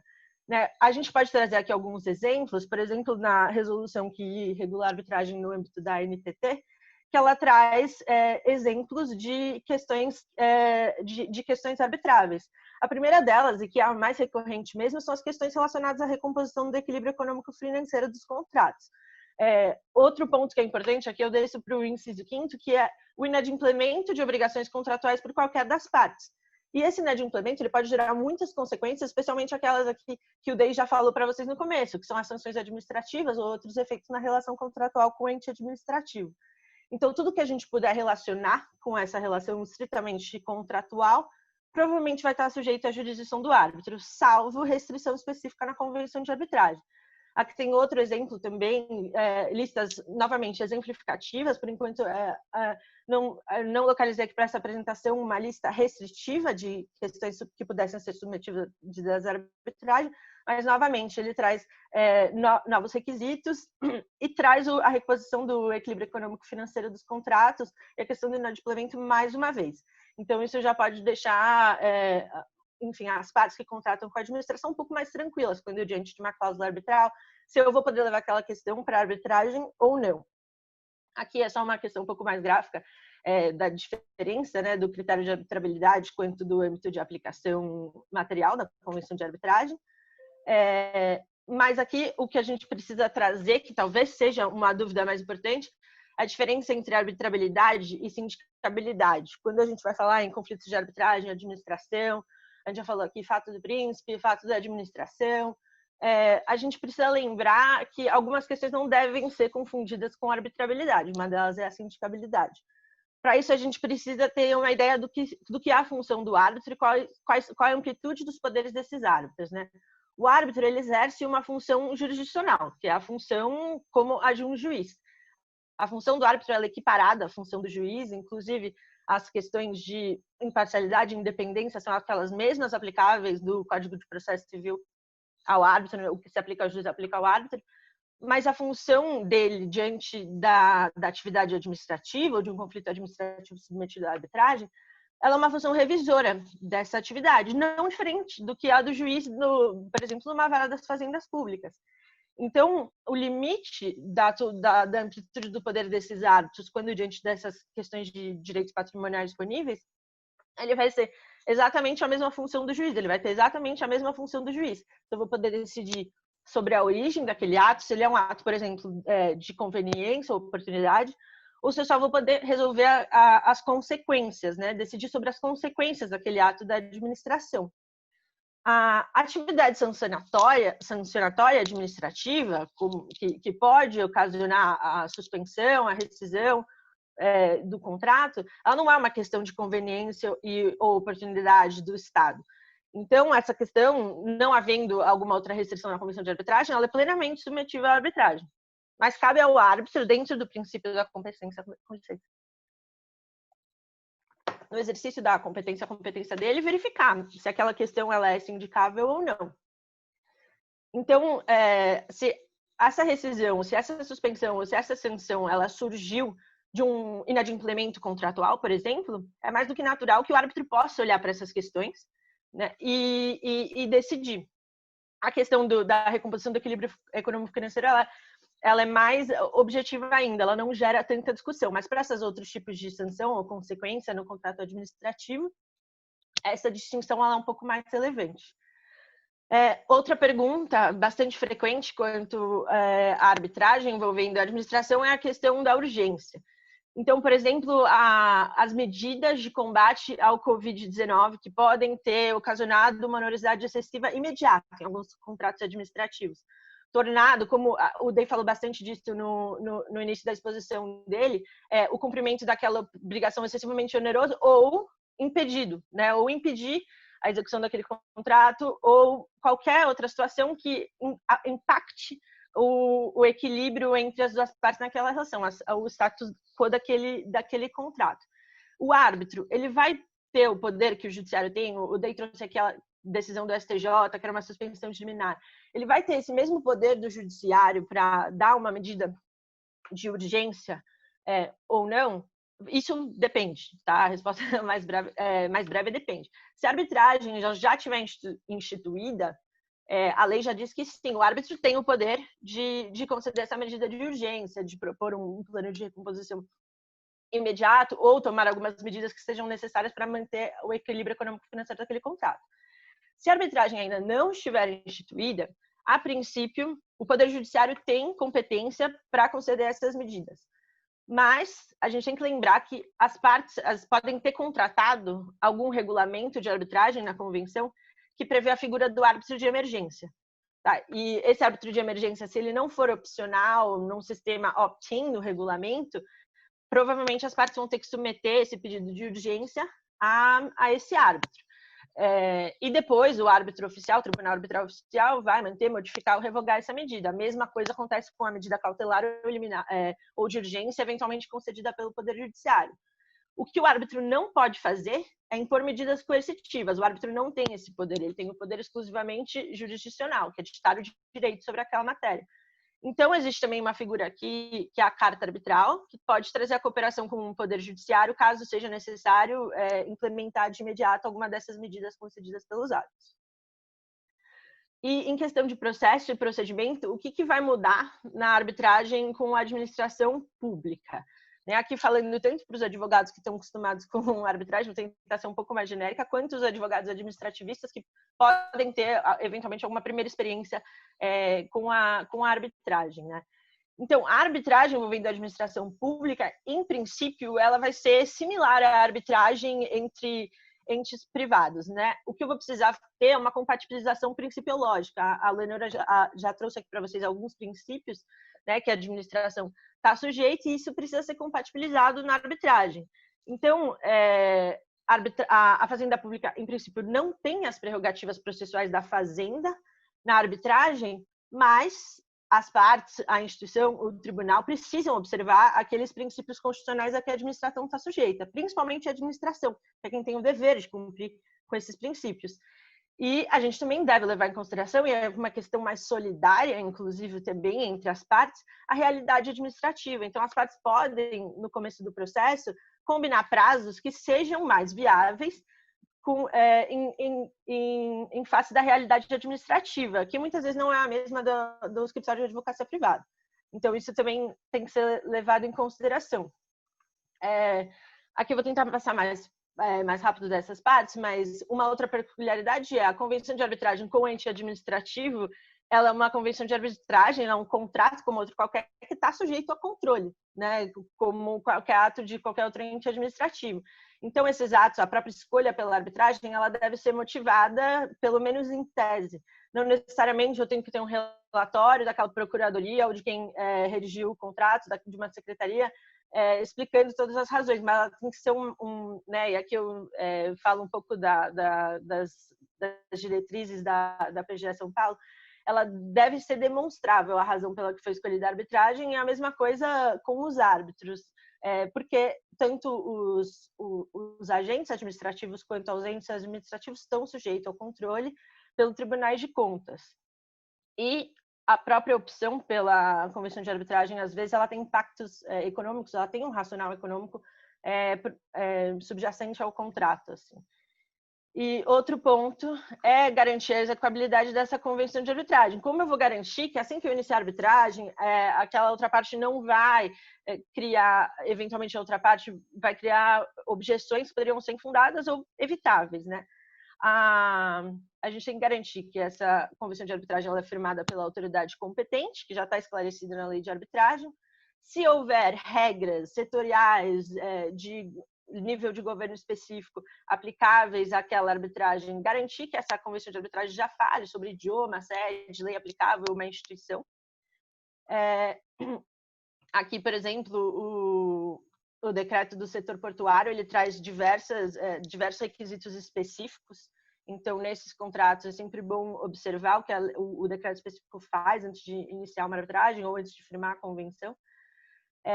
E o que evita essa prática é uma cláusula cheia. Então, se eu detalhar tudo isso, eu evito problemas como que aconteceu, por exemplo, no conflito entre o município de Itu e a antiga concessionária de serviços de água e esgoto, que tinha uma cláusula vazia, não detalhada. Isso deu margem para que o município, naquele caso, apresentasse algumas objeções em face à instauração de arbitragem, o que gerou a necessidade da concessionária, da antiga concessionária, iniciar uma ação específica prevista no artigo 7º da Convenção de Arbitragem para conseguir, né, forçar o município a participar daquela arbitragem. Aqui foi a sentença que julgou procedente o pedido da concessionária. E, enfim, simplesmente fazer uma cláusula mais completa pode evitar esse tipo de problema que só existe, principalmente quanto à constitucionalidade ou a eventual necessidade aqui de escolha de árbitros ou instituição arbitral, que só vão existir na arbitragem com a administração mesmo. Esse tema de escolher árbitros ou instituição arbitral, ele foi levantado nesse mesmo caso, envolvendo o município de Itu e a antiga concessionária de água e esgoto. Naquele caso, a Câmara em que o procedimento foi iniciado era a Camarb, e, enfim, o município alegou que ele não tinha participado dessa escolha e que ele não concordava, então essa foi uma boa oportunidade aqui para o judiciário dar uma diretriz sobre como isso deve acontecer. Na mesma linha aqui da terceira vara de Itu, essa situação pode ser entendida, né, tanto de escolha de árbitros quanto de instituição, como uma hipótese de inexigibilidade de licitação, ou, como o professor Marcelo Justem Filho defende, uma questão de inaplicabilidade da lei de licitações como um todo, porque o contrato entre a administração e a instituição arbitral, o árbitro, ele não configura uma contratação no sentido da lei 8666, por exemplo. A escolha de árbitros ou instituição arbitral ele é um ato unilateral e discricionário da administração pública que não vai depender de procedimento licitatório prévio. Se eu entender isso como uma hipótese de inexigibilidade, como a terceira vara civil de Itu entendeu, de mesmo modo eu não precisaria de uma licitação por conta da notória especialização dessas instituições. Então, aqui trazendo para as recomendações da PGE São Paulo, basta existir um critério técnico objetivo nessa escolha, né, um critério que permita a demonstração da motivação do ato administrativo e evite discussões sobre moralidade e impessoalidade. O próprio procedimento de cadastramento de instituições arbitrais que a Lenora falou, ele visa tranquilizar, né, o agente administrativo nessa escolha. Então, ele não vai precisar, todas as vezes que ele for escolher, passar por esse processo de aferir esses critérios técnicos e objetivos na escolha, se ele já tem ali um pool de instituições que ele pode prever numa cláusula arbitral. Então, em resumo, é sem licitação. E aqui uma outra questão que é muito específica, talvez, né, e um pouco mais nova para quem está acostumado a advogar contra a administração na fazenda pública, é que na arbitragem os custos são mais altos e não só isso, pode ser que a administração ela tenha que dividir esses custos com o privado, mesmo quando for o privado que iniciar a arbitragem, mesmo que a administração não tenha uma reconvenção. Então, quanto aos custos, o primeiro esclarecimento não tem regra geral para a arbitragem envolvendo a administração pública. Isso vai depender do regulamento ou da lei específica. Então, se não tiver previsão específica na legislação aplicável ou no contrato, por exemplo, previsões que falam que o privado tem que adiantar, ou que o requerente adiantar, eu vou para a regra do regulamento. Como a Lenora explicou, no caso CBC, 50% e 50% para cada parte. Se houver uma previsão específica no contrato, ela provavelmente vai dizer o privado vai antecipar 100% ou o requerente vai antecipar 100%. Porque pode ser que a própria administração tenha interesse aqui em iniciar uma arbitragem. Então, esse ponto ele é ainda mais relevante quando a gente está falando, por exemplo, de um caso que exista reconvenção. Né? Aqui, por exemplo, em algum caso, na cláusula daquele caso da Água de Itu, ele fala em requerente. O que acontece se o concessionário inicia a arbitragem e aí o Estado ele tem uma reconvenção? O privado ele vai ter que arcar com a quantidade de custas relacionadas ao todo daquele conflito ou só do pedido dele? Aqui a solução razoável é segregar esses pedidos, né, e cada parte arca com aquilo que tem a ver com o objeto dos pedidos dela, né, com as custas do pedido dela. Isso é uma parte muito importante, porque para a fazenda pública, isso é a própria realidade orçamentária, às vezes pode ser um desafio, né, no cumprimento dessas cláusulas, e isso pode gerar algum tipo de conflito, mas a solução mais genericamente abrangente é essa. Mas, como a Lenora falou, no momento final da arbitragem, independentemente da decisão de como foi a divisão desses custos no início, a sentença vai dispor sobre a responsabilidade final das partes sobre aqueles custos. Eu acho que aqui eu já falei basicamente o que poderia ser mais relevante para essa apresentação. Eu já estourei o meu tempo, eu sei, eu vou passar bem rapidamente aqui pelos próximos slides e vou deixar o meu contato no final. Se tiver alguma coisa muito mais importante. Quanto à publicidade, aqui a Lenora já falou, essa obrigação ela é do Estado, né? Não é da instituição de arbitragem ou da parte, então quem tem que garantir a eficácia dessa publicidade é o ente público. E a última coisa é quanto à execução da sentença, que aí é um outro ponto que os advogados administrativistas, né, estão mais acostumados, que às vezes os arbitralistas podem não estar, que é a questão da fila de precatórios para o cumprimento da decisão. Então, aqueles valores devidos pela fazenda pública, né, então as pessoas...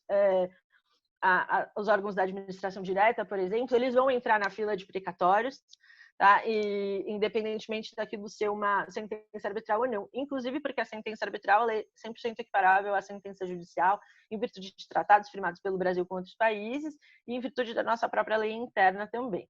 Então, basicamente, essas vão ser as diferenças. Se qualquer pessoa tiver qualquer pergunta, fico à disposição para responder. Agradeço muito a atenção. E fico aqui ansiosa para, enfim, eventuais dúvidas. Obrigada novamente à Comissão de Assuntos Jurídicos da Câmara de Comércio Brasil-Canadá pelo convite. Fico muito feliz de participar. E agora que, enfim, vocês já entenderam que todas essas questões relacionadas aos impactos e ao equilíbrio podem ser submetidas aqui à arbitragem, acho que a gente pode ver com o Wilson na prática quais são os impactos diretos e indiretos dessas situações na cadeia produtiva mesmo. Ele vai falar um pouco disso para vocês. Obrigada.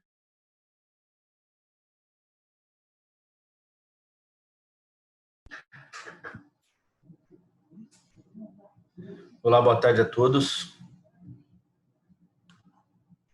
Estão me ouvindo?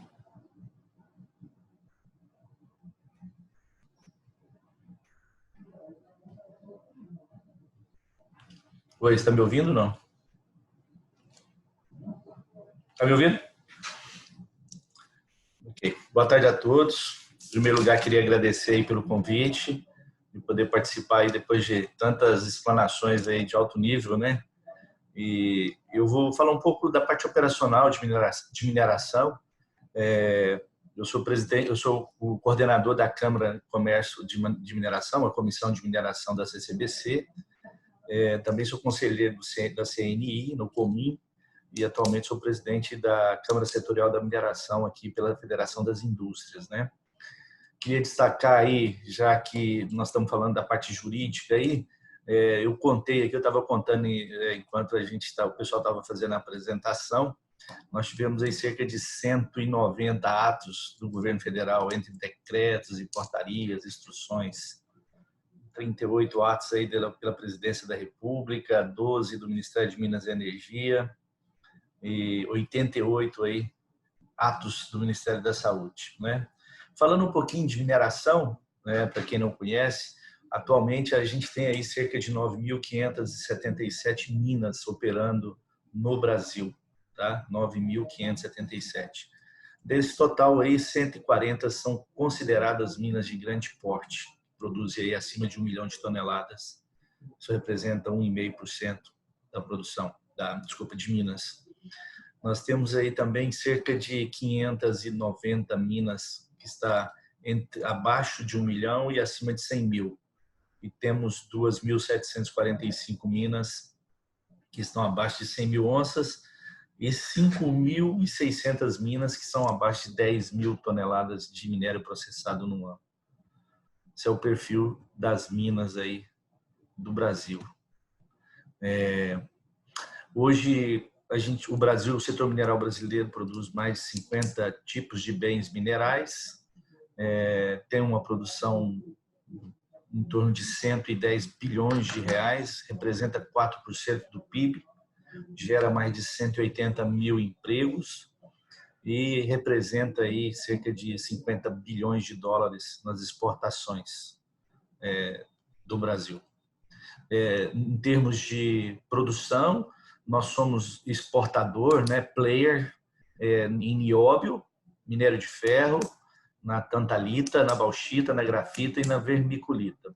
e somos exportador de ouro, de níquel, de estanho, de manganês, de cromo, de cobre, de vanádio, de caulim, de magnesita, de rocha ornamental.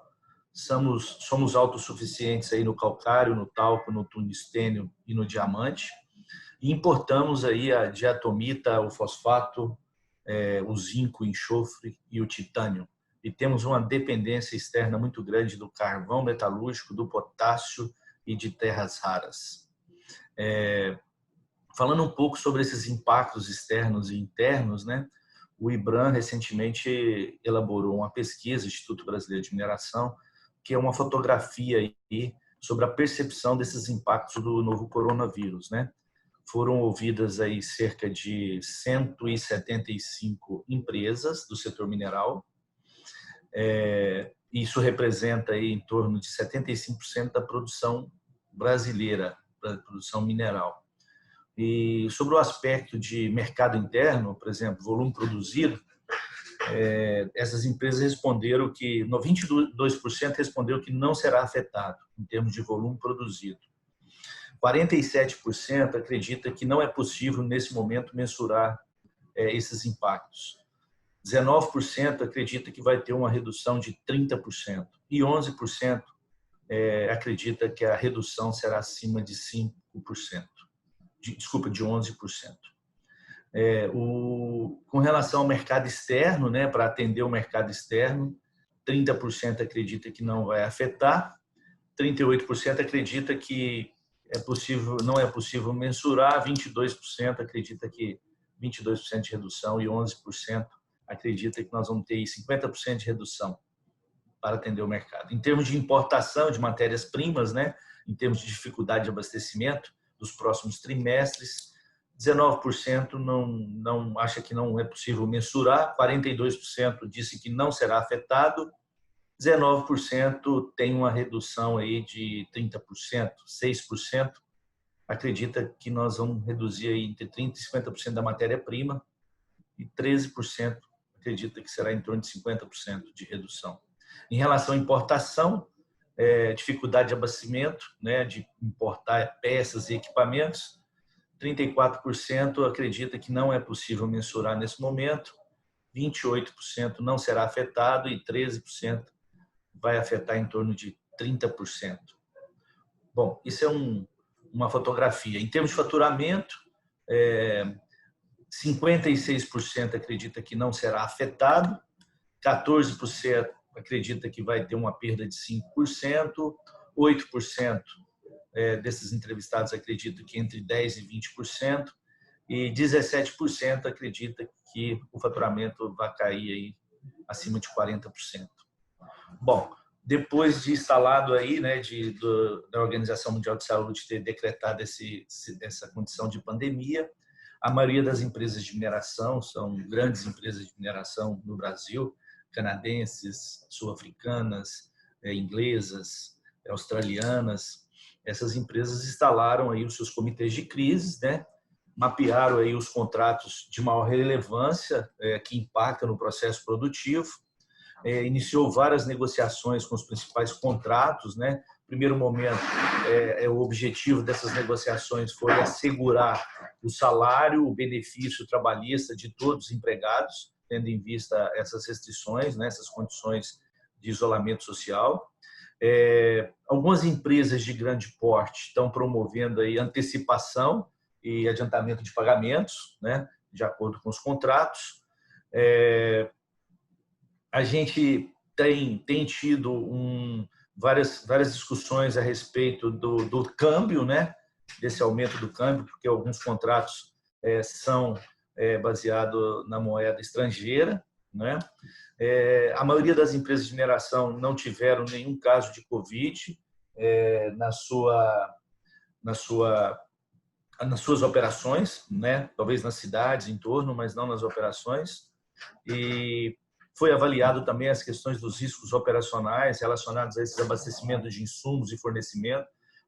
No caso do setor mineral, apesar dos vários decretos estaduais, né, dos governadores, dos prefeitos, sobre restrição, sobre paralisação, a mineração foi, por ela ser essencialidade pública, ser considerado essencial para os demais atividades para a indústria, né? Ela é a matéria, é a indústria das indústrias, né? Então, ela conseguiu continuar operando, com restrições, evidentemente, mas ela conseguiu continuar fomentando, né?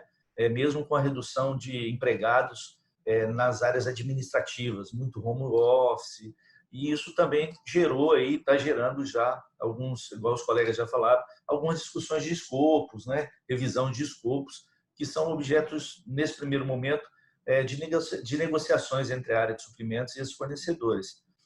Até porque, como eu falei, não houve uma paralisação de 100% das atividades. Foram paralisações proporcionais, parciais e temporárias, né? Principalmente nos primeiros 30 dias. Depois dos 30 dias, agora já 60 dias, essas empresas terceirizadas têm retomado aos poucos essas atividades, mas nós não tivemos aí no setor mineral uma grande paralisação de atividades. Então, isso tem reduzido muito os pleitos, né? Mas a gente tem feito aí avaliações internas constantes, as empresas de mineração de uma maneira geral, sobre a saúde financeira desses fornecedores, um acompanhamento sistemático quanto ao fluxo de liberação dessas medições. Então, todo cuidado para que a gente não tenha nenhuma surpresa, né? E que a gente não tenha que tomar uma medida mais drástica. Mas, enfim, não está tendo demissões no setor mineral, né? Até então. A maioria das empresas estão mantendo os postos de trabalho, porque a característica da mineração ela é muito peculiar, né? O mineral está inserido na localização, né? A questão vocacional do minério, então não tem como, né? A gente tem que explorar. Por outro lado, você tem o impacto do dólar, que é positivo para as exportações, e o preço dos metais, das commodities, que tem variado de forma positiva, favorecendo dessa forma a compensação aí. Apesar que a gente tem a maioria dos insumos aí, né, das empresas de mineração vem de fora, não são importados, mas na composição final a gente tem tido um efeito positivo do câmbio em função da valorização da moeda estrangeira, né? Em termos de investimento no Brasil, só para vocês terem uma ideia, eu falar um pouco do Canadá, porque a Câmara do Comércio do Brasil é canadense, então eu tenho que valorizar o Canadá, né?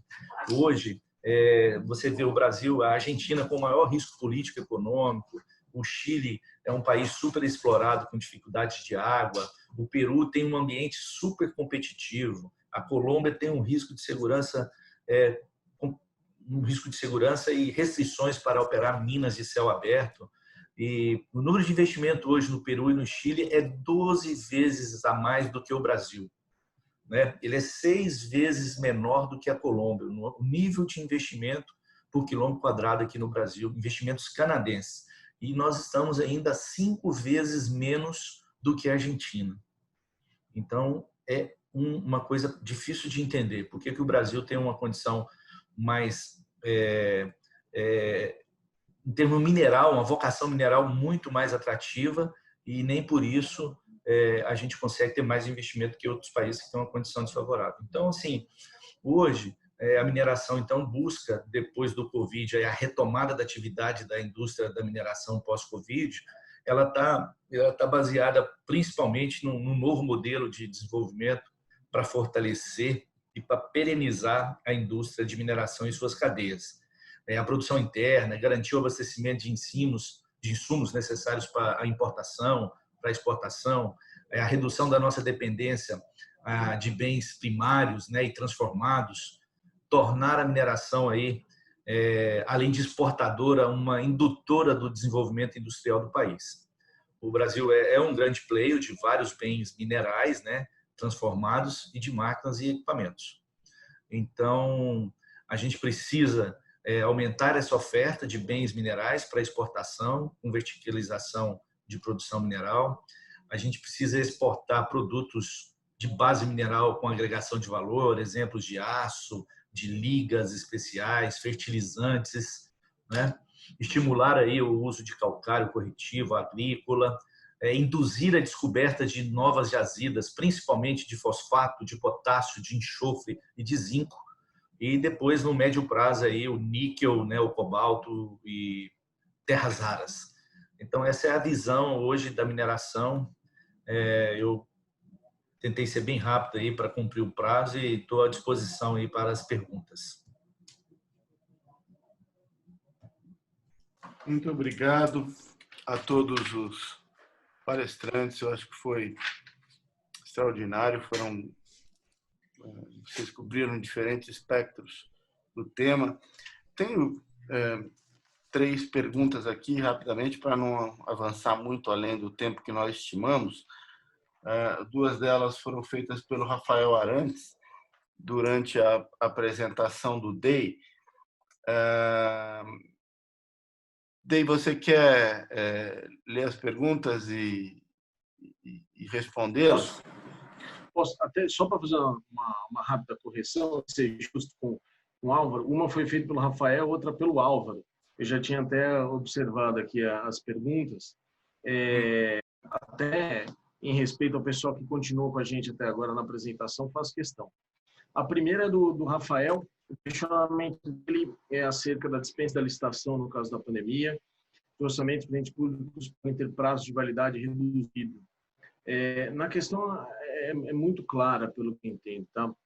A gente está vivendo uma situação excepcional, extremamente excepcional. Então, quando a gente fala sobre orçamento do ente público, ele pode ter uma alteração, tá? Principalmente contratos a longo prazo. O que acontece é que a gente tem que imaginar que tudo aquilo que for um fato superveniente, que influencie diretamente nas condições de quando o contrato foi celebrado, ele enseja o que a gente chama de reequilíbrio econômico-financeiro. Portanto, que alguns contratos não estão sendo realizados de forma prolongada. Tá? Existe um regime emergencial de contratação que ele tenta estabelecer critérios tanto que não favoreçam tanto a administração ou a contratada, no sentido de que a equação do preço do bem ou do serviço ele pode sofrer uma alteração imediata. A gente está vendo que as condições comerciais de alguns contratos hoje são absolutamente diferentes daquilo que era 45 dias. Se a gente for falar, por exemplo, sobre aquisição de bens como respirador, luva, máscara, etc., tudo isso tem sofrido uma alteração muito rápida.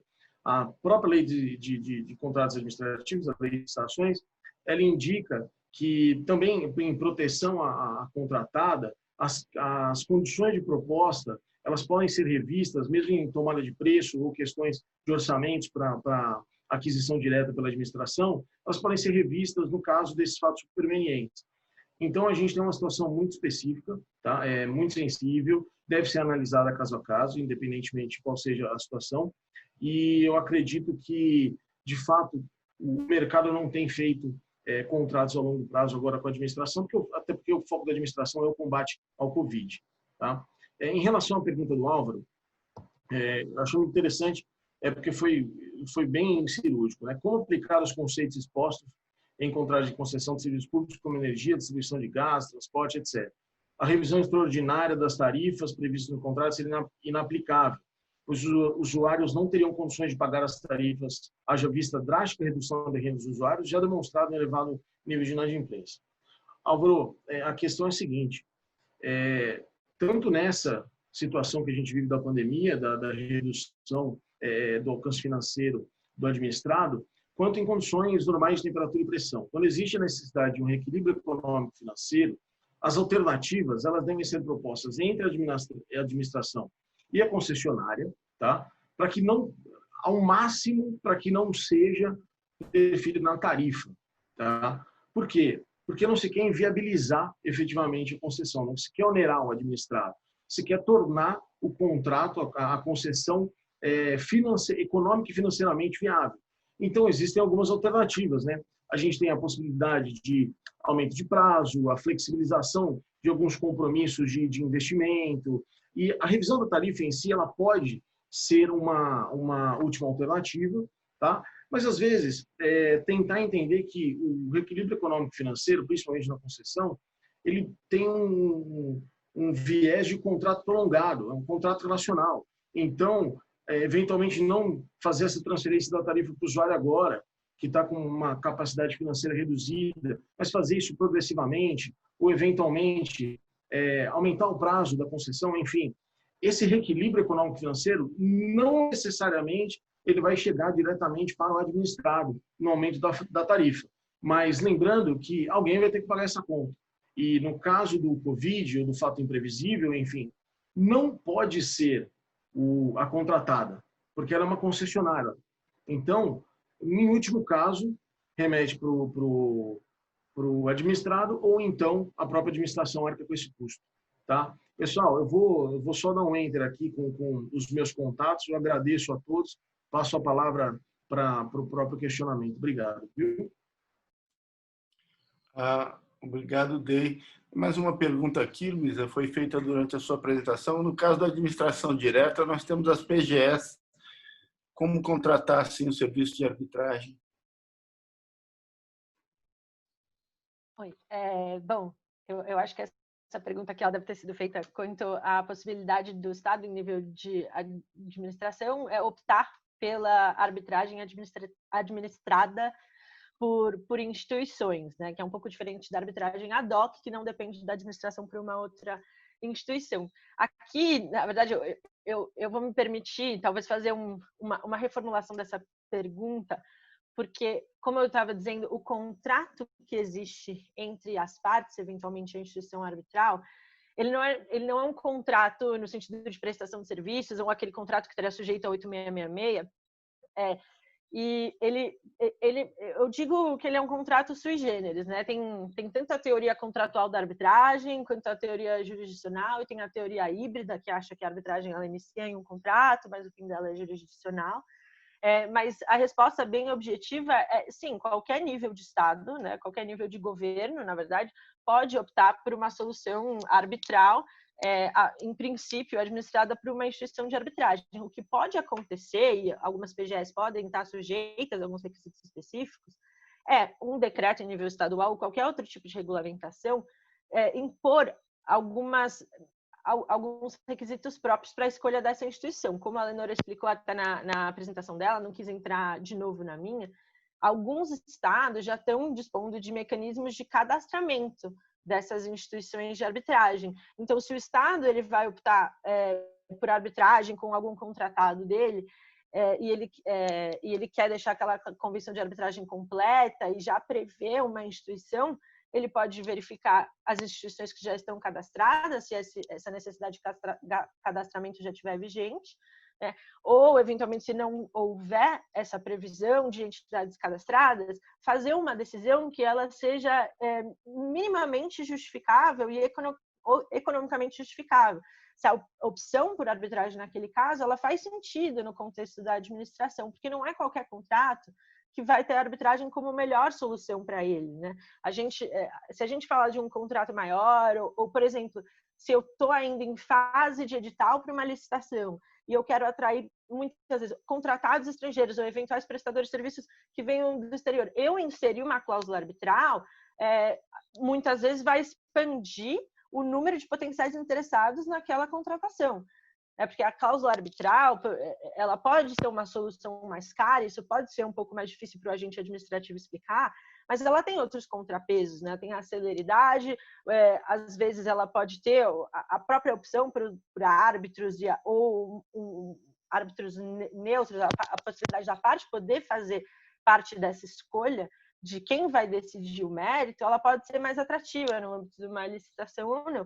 Então, sim, as procuradorias, se elas estiverem na redação de algum contrato, o que as procuradorias já estão fazendo, na verdade, diante dessa realidade atual, é capacitar seus procuradores, né? A Procuradoria-Geral do Estado aqui em São Paulo, por exemplo, ela tem uma equipe dedicada exclusivamente à representação do Estado em arbitragem. Ali, a expressão que eles usam é assistência do Estado nessas arbitragens. E a PGS São Paulo pode até funcionar, eventualmente, como a Leonora falou, no regulamento do CCBC, tem a previsão de amicus curiae, ela pode ter esse papel diferente.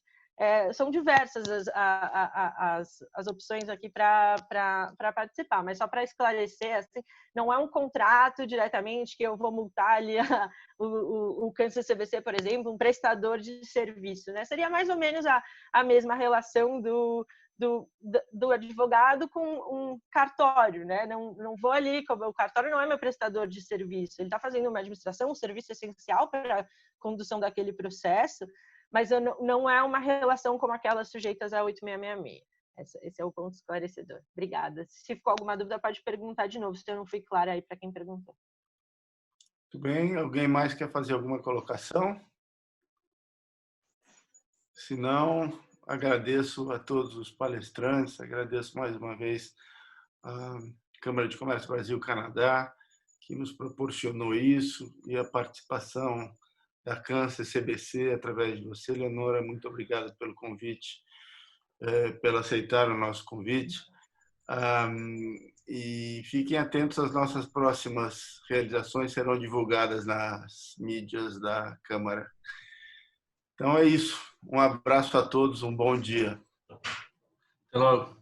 Boa Tchau. tarde a todos. Até logo, Um abraço. obrigado. Tchau, pessoal. Obrigado. Tchau. Bye, bye. Tchau.